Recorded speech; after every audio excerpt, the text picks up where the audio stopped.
काही काम केलं तरी आपल्यावरच काम राहते. बाकी कोणावर एवढे कामं नाही राहत माझ्या घरात. फक्त मोहिनी. सगळेले कामासाठी फक्त मोहिनी दिसते. आणि काही आणलं म्हणजे मग नाही दिसत मोहिनी. फक्त कामं करायसाठी. चाल मोहिनी, लाग पटपट कामाले. अजून वैशालीताई येईन तर वैशालीताईची सेवा करायला लागेल अजून. एक तर आपल्यानंच नुकसान झालं त्याचं. फालतूच काही झालं तर मलाच बोलन सगळेजण. मोहिनी, कुठं चालली तू? वरतं कायला चालली? कपडे टाकले आहे काय? आता बाई कपडे नाही टाकले आहे. गहू टाकले आहे ना. तुम्हीच तर म्हणे दळण करायला लागते म्हणे. पीठ नाही म्हणे आता चाले संपलं म्हणे. तर मग गहू टाकले आहे वरतं. काय बापा तुम्ही पोरी असा आजकालच्या काय माहित वक्तावरच निवड नावड करता व. अरे 2 दिवसाचं पीठ सर राहते ना, तेव्हाच आपली सोय साई लावून ठेवा लागते. वक्तावर कोणी येऊन गेलं काही गेलं तर बरं वाटते काय ते? वक्तावर आणा येऊन. अरे भरलं पुरलं पाहिजे असते घरात. आता बाई आपण आता त्या दिवशी गेलो कोणी सगळेचे डब्बे नेले ना, तर पीठ मग जास्तच लागलं. आणि तिकून आल्यावर करतो म्हटलं. तिकून आल्यावर मग हे वैशाली त्याचं टेन्शनच होतं डोक्यावर. म्हणून झालं नाही. आणि म्हटलं आता करून घेतले ते सप्पा केले. आता नेऊन टाकले वरतं कोण राजेशने नेऊन टाकले काय ते टाकते काय आता बाई? मलाच जा लागलं. मॅच तर नेऊन टाकले मग अशी. पोतं उचललं नेऊन टाकलं वरतं. हे नेते काय त्याला तर म्हटलं होतं नेऊन द्या म्हटलं तर मी नेत म्हणे. तू काय साठी म्हणे एवढी मोठी तुया कोण नव्हत काय म्हणे नेणं म्हणे. मलाच बोलायला लागले. म्हणून मी त्याला काहीच म्हणत नाही आता बाई. आता मॅच झालाय काय तो? त्याला समजत नाही ते. आता उचल वाचल करजो नको. आता चालली तर जाय. जास्त पायऱ्या चढू नको. ते उचल वाचल करत नको जाऊ. भारी राहते ना. काय म्हणते आता सध्या एवढा भारी भारी उचलायचं नाही. आता नेलं तर नेलं, काही त्रास घेस्त नाही ना तुले? नाही कोणी आला ना तसंच राहू देजो पडलं ते. पण तू नको आणजो उचलून. राहू देजो तसंच राहू देजो. त्याला सांगतो मग मी कसं आणत नाही तो उचलून. त्याच्या बाबाला सांगतो. नाहीच म्हणते आता बाई तर काय करावं? एक तर घरचं दळण संपून गेलं. मग वाड्यात तर टाका लागले गहू. आणि वाड्यात टाकून मग तिथून आणत लागले वरतून. आता वाड्यासाठी नाही लागले ना, नाही लागले. मग कोण नेईन आता? कोणी आहेच नाही घरी माणसापैकी. मग यायला म्हटलं तर नाही म्हणे ते. मग नाही म्हणे तर मग काय करू? मग मीच घेऊन गेली. नाहीतरी आता पहिले नेऊच ना मी. पहिले ने तर वेगळी गोष्ट होती मोहिनी. आताची गोष्ट वेगळी आहे. आता नाही. आता न्यायचं नाही. मग ने जो लागन तर. पण आता सध्या ते उचलू नको, नेऊ नको, आणू नको. ते बरं झालं का आता एक जायच्या वेळेस न्यायच्या वेळेस काही झालं नाही. पण आणू नको बापा उचल वाचल करून. आणि ते पाहिजे वैशालीचं. आज येते ते. आता येईनच होतं दवाखान्यातून. फोन आला होता ना मग विनोदचा. ते बाई आला होता फोन. चांगला आहे म्हणे सगळं. वैशाली ताई बोलल्या. म्हणून तर मला आता चांगलं वाटून राहिलं. नाही तर आतापर्यंत काही करायला मनच नाही करे. आता माहिती आहे चांगलं वाटून राहिलं. वैशाली ताई म्हणे मस्त आहे म्हणे मोहिनी. काहीच नाही झालं म्हणे. थोडंसं म्हणे पोटात हे झालं होतं म्हणे. असं सांगितलं म्हणे डॉक्टरनं. सरक सुरक झालं म्हणे इकडचं तिकडे. तर म्हणून ते त्रास झाला बा असं म्हटलं म्हणे. सोनोग्राफी केली म्हणे. म्हटलं चांगलं झालं बापा वैशाली ताई. नाही तर म्हटलं किती मॅस मनावर ओझं राहिलं असतं म्हटलं. फक्त तू जमा गिमा करून भरून ठेवून दे तिथं. मी पाठवतो त्याला राजेशला आणायला. असं कसं जात नाही तो माहीत पडते. त्याला उपाशीच ठेवतो. 8 दिवस त्याला उपाशी ठेव बरं. करूच नको त्याच्यासाठी स्वयंपाक. बिलकुल करू नको. काही करू लागत नाही म्हणून तू घरचं. तर जेवू नको म्हणा घरी. बाहेरच जाऊन जेवजो म्हणा. बाताची तुम्ही ते सगळं जमा करून देतो. तुम्ही पाठवून द्याल असं ते. हो माय गाडीचा आवाज येऊन राहिला व मोहिनी. काय माहित वैशालीनं विनोद आला काय तर. आले वाटते दोघे जण. आता बाई मला येऊन राहिला. आता बाई खरंच आले. आता बाई मी इथून दिसून राहिले वरतून. बरोबर जाय तू वरतं ते जमा करून घे. आणि येऊन जाय पटकन खाली. नाही राजेश तर विनोदला पाठवतो मग मी. बरं आता बाई पाठवा. काय बाप्पा ह्या 2 सुना एक काय नसे झाल्या नाही तर नाही. नाही तर नाही एक नव्हत्या. आता वैशालीला 3 वर्ष झाले काही नव्हतं. आणि आता झालं तर तिले झालं नीले झालं. आता माझ्या डोक्यावर टेन्शनच आहे ना. दोघीला सांभाळायला लागते. एक जर राहिली असती तर काही नसतं वाटलं. म्हटलं असतं जाऊ दे बाई तू तिचं करते तू करण. पण आता काय म्हणू त्या दोघी करा जोगत्याच आहे. दोघीचंही करायला लागते. मीच पडली आता याच्यावर. काय करू ना काय नाही तर. आता बाई आली का वैशाली? ये काय म्हणते विनोद डॉक्टर काय म्हणे? आई डॉक्टर काही नाही म्हणे. चांगलं आहे म्हणे सगळं. सलाईन गिलाईन लावली डॉक्टरनं. रातभर ठेवलं आणि आता दिवसभर ठेवलं आणि बस पाठवून दिलं. जा म्हणे आता म्हणे सगळं व्यवस्थित आहे म्हणे. काही टेन्शन नाही म्हणे. सोनोग्राफी केली आहे. बरं झालं बापा. देवाचे लय आभार आहे आपल्यावर. देवाचा आशीर्वादच होता तिच्या पाठीशी. सगळं चांगलं झालं. मला तर लय धाकधूक होता. आणि मायापेक्षा साऱ्यापेक्षा धाकधूक तर होता त्या मोहिनीच्या जीवाले. मोठी काची पडली होती ते कालपासून. जेवली नाही खावली नाही काही नाही. नुसतं बसली इकडे फिरे तिकडे फिरे. कसं होईन वैशाली ताईचं बापा तिच्या डोक्यावर टेन्शन. आणि जेव्हा आता तिनं फोन ऐकला ना तुया तेव्हापासून तिच्या जीवात जीव आला आता. वाट्या बाई मला लय त्रास झाला होता. तिथून निघालो की नाही त्याच्यापेक्षा जास्त मग दवाखान्यात गेल्यावर त्रास झाला. मग त्या डॉक्टरने इंजेक्शन लावली 1-2 तेव्हा आराम पडला. आणि मग त्यानं केली सोनोग्राफी तेव्हा मग चांगलं वाटलं जरासं. मग म्हणे सलाईन लावा लागते म्हणे. कमजोर झाला आहे म्हणे. शरीरातलं पाणी कमी झालं आहे म्हणे. असे म्हणे मग. आणि मग त्यानं लावून दिलं. आणि आता सगळं चांगलं आहे म्हणे. आता अजून येताना सोनोग्राफी केली आहे बाई. आई माहित आहे जो निर्णय घेतला का नाही तो बरोबरच घेतला वापस याचा. जर वापस आलो नसतो ना तिथून म्हटलं असतं का राहू दे आता दुखतच असते. तर म्हटलं आता होत्याचं नव्हतंच झालं असतं. वैशाली ताई वैशाली ताई आले का हो तुम्ही? मोहिनी आली ना? ये ना खाली. तू काय करून राहिली वरत वरत कायसाठी गेली? वैशाली ताई मला भल्ली खुशी झाली तुम्ही वापस आल्या घरी. तर सगळं चांगलं आहे ना वैशाली ताई आता? अहो सगळं चांगलं आहे हो मोहिनी. खरंच काय म्हणते त्या निर्णय घेतला ना, चला भाऊजी आपण घरी चाललो जाऊ. खरंच त्यानं चांगलं झालं म्हटलं आज. हा नाही तर मग बस नुकसानच झालं असतं मोहिनी आज. वैशाली ताई तुम्हाला कोणी पाहूनही मला आज लय खुशी होऊन राहिली. मस्त वाटून राहिलं. असं वाटून राहिलं का आज पहिल्यांदाच पाहून राहिली काय तुम्हाला मी. असं वाटून राहिलं मला आज. जेव्हापासून मी खबर ऐकली ना सगळं चांगलं आहे तर मला लय खुशी झाली. नाही तर आतापर्यंत मी म्हणणं तर लागून राहिलं वैशाली ते कायच्यात. चला ना आता घरात इथंच उभे राहता काय? आता बाई ते गहू. हो हो. अरे विनोद जरासा वरत जाय रे.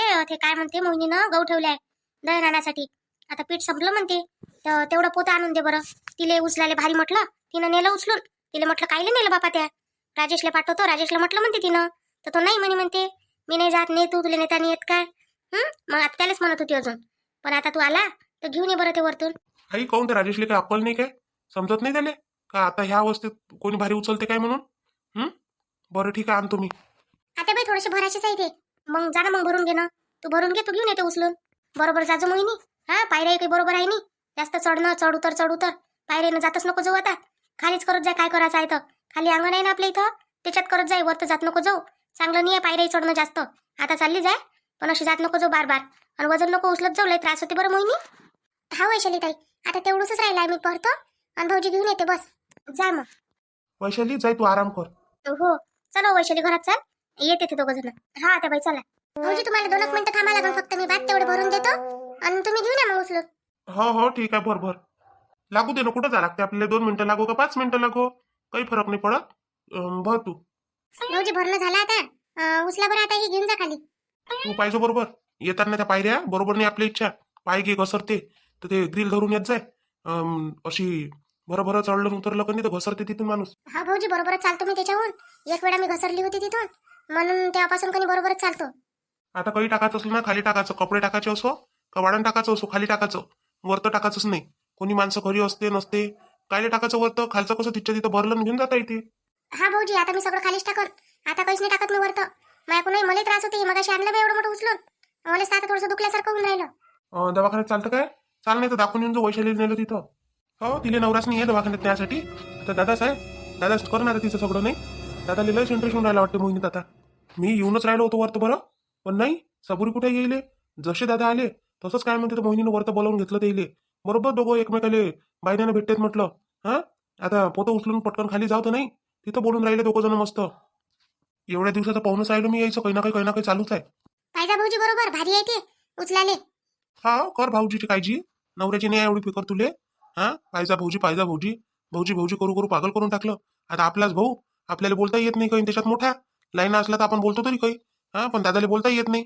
दादा समोर तर पहिलेच आपली चालत नाही जास्त. भाऊजी हातात काय उचलून नेता डोक्यावर नाना. हातात भारी होईल ना तुम्हाला. नाही होत भारी. नेतो मी. एवढा आहेच किती 10 किलो आहे. नेतो मी. फक्त तू बरोबर येतो मोहिनी. बरोबर पकडू येतो. दादा द्या ना मी घेऊन जातो ना खाली. नाही काय लिहि नेतो ना मी. आतापर्यंत तुले पहिले म्हटलं होतं तर आला नाही तू. तू आला नाही म्हणूनच मला आल्यावर या लागलं ना.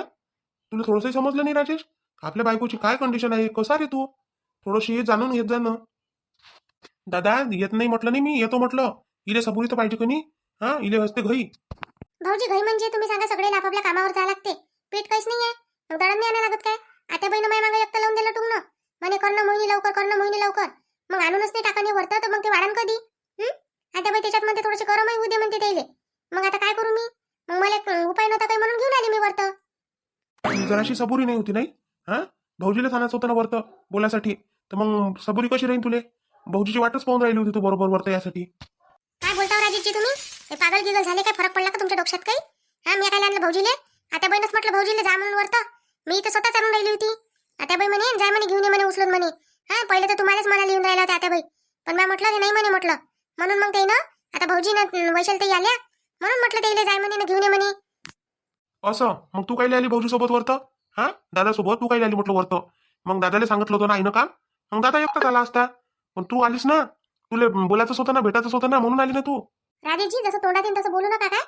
लय झालं तुमचं म्हटलं. एवढं ऐकत नाही मी भाऊजीला सांगतोच आता. असं म्हणता म्हणून तुम्ही. मी इथं थोडेसे गहू भरायचे होते म्हणून मला आता बाई पाठवलं. आता बाई म्हणे ते वैशाली ताई ना भाऊजी तिकडून आले म्हणून मी खाली गेली पाहासाठी. खाली गेली वैशाली ताई सोबत बोलली तर मग थोडेसे राहून गेले होते भरायचे. म्हणून मग आता बाई म्हणे तेवढे भरून घे म्हणे. ह्या घेऊन येते म्हणे. तर भाऊजी इथे उभे होते म्हटलं फक्त ना भरले. आणि बस भाऊजीने उचललं आणि घेऊन गेले. हा गैरसमजच कारण काय नुसतं गैरसमज झालाय तुम्हाला राजेशजी. स्वतः करता का नाही तुम्ही तसे? तुम्हाला असं वाटतं का मी करत असून तशीच? हा स्वतः मागता बायकाले नंबर दुसऱ्याच्या. हा मग स्वतःला बोललं कोणी तर किती तुम्हाला त्रास होते? मग आम्हाला त्रास नाही होत काय? मला काही सांगू नको शहाणपणा जास्तीची. मला सगळं माहित आहे कोण कसं आहे आणि काय आहे म्हणून. हा सगळंच माहित आहे म्हटलं मोहिनी. मला काही सांगू नको. काहीच माहित नाही राजेशजी तुम्हाला. तुम्हाला फक्त माहित आहे काय हवेत तीर मारता येते, बाकी काहीच येत नाही तुम्हाला. आणि एवढंही आहे कोणी तर म्हटलं स्वतःच्या बायकोचे कामं स्वतः करा जसे बाकीचे करते.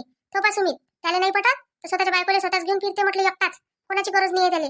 सगळेजण आले. तो आला काय घरी? नाही आला. मस्त फिरून आला म्हटलं तिथं. एक फोन तरी लावला काय त्यानं तुम्हाला?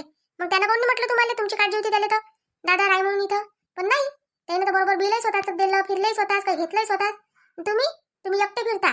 मग मी कोणाच्या तर कोणाच्या आधारानं फिरन ना तर एकटीच फिरू मी अशीच करणार आहे आता राजेशजी. तुम्ही नाही माझ्यासोबत फिरले नाही काही केलं ना तुम्ही दुसऱ्याच्याच मागं फिरन म्हटलं.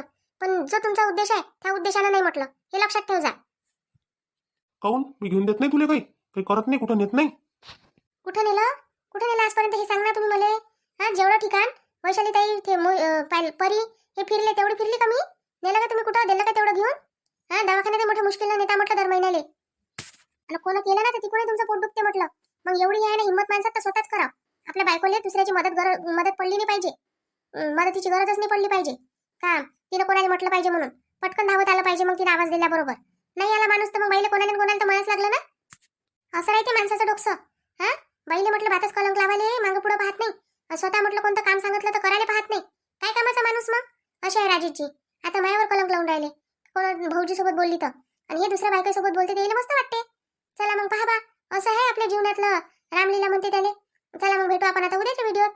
तोपर्यंत मोहिनीला लाईक करा, सपोर्ट करा बा. सपोर्ट करत जा. राजेशजीला समजून सांगत जा थोडंसं. आणि सबस्क्राईब तर नक्कीच करत जा. हाईप द्यायला विसरत नका जाऊ. आणि जे नवीन चॅनल आहे आपलं विदर्भाची चुगली त्याला पण सपोर्ट करत जा.